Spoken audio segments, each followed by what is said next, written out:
Mahatma Gandhi, the renowned leader of India and a globally respected humanitarian, during his 1933 speech in London said, "The greatness of a nation and its moral progress can be judged by the way its animals are treated."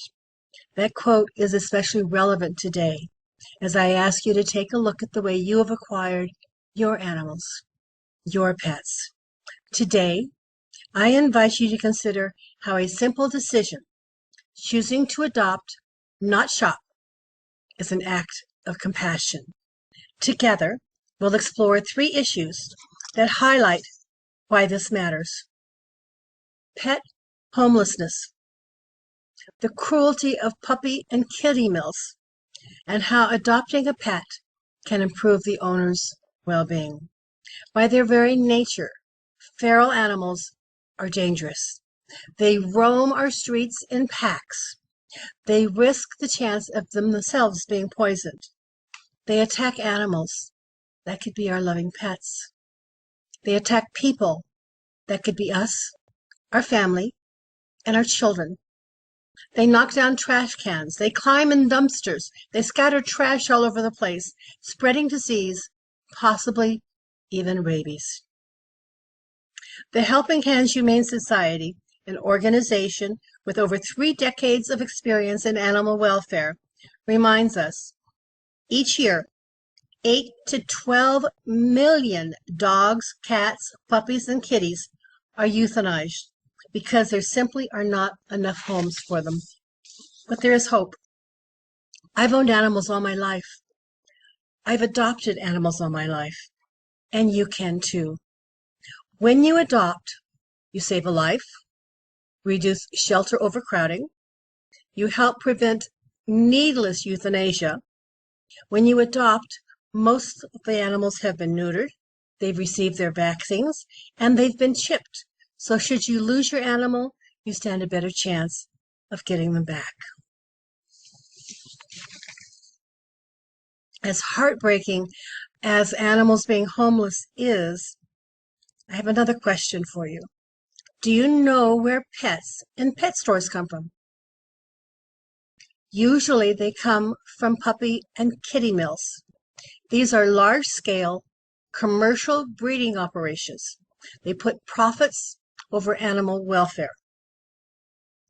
In a 2022 report published by the Humane Society of the United States, Wellbeing International revealed puppy mill dogs are bred and rebred repeatedly and live in foul, unsanitary conditions.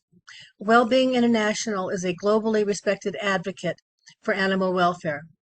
Now, when we talk about these animals being bred and rebred, the second that they're able to be separated from their kittens or their puppies, they're bred again, over and over and over again. And once they can no longer be bred again, they're euthanized. Also, the cages are stacked, one on top of another, usually wire cages. This damages the poor little baby's feet and can also cause limb damage. Because they're stacked, when they poop or they pee, they're pooping and peeing on each other. The Best Friends Animal Society, a nationally recognized nonprofit working to end shelter killings, adds animals from pet mills are housed in shockingly poor conditions with improper medical care and are often very sick and behaviorally troubled as a result. People who buy pets from puppy mills, kitty mills, and stores are frequently buying sick pets.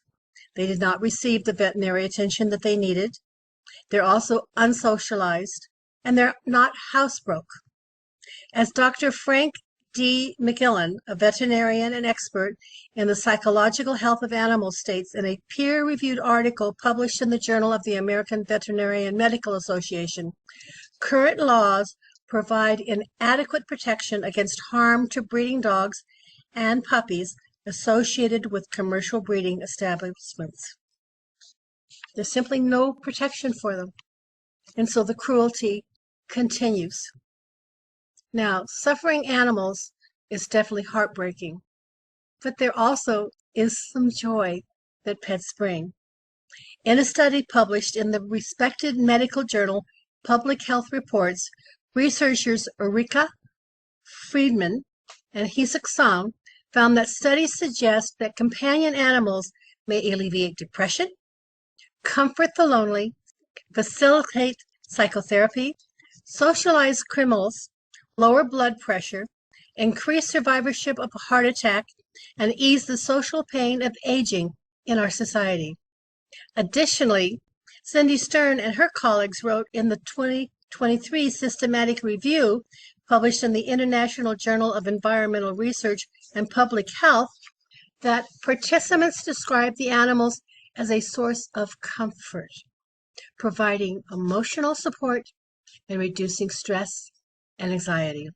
And to bring it all home, in a 2024 article reviewed by Dr. Jane Sykes, professor of veterinary medicine at UC Davis, clearly states dogs specifically have been proven to reduce stress, anxiety, and depression, ease loneliness, encourage exercise, and improve your overall health.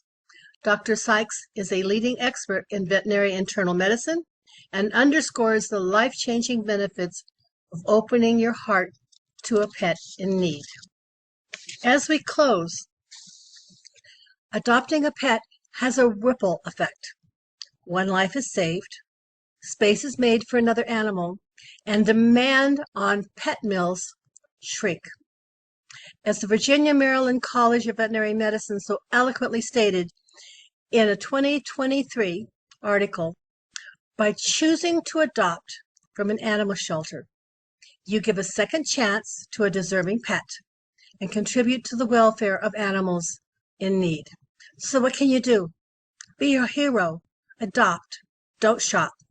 Visit your local humane shelter. Share your adoption success stories with friends and families. Support legislation to shut down puppy and kitty mills. And finally, hold on to this thought. Saving one dog may not change the world, but for that one dog, his world will change forever.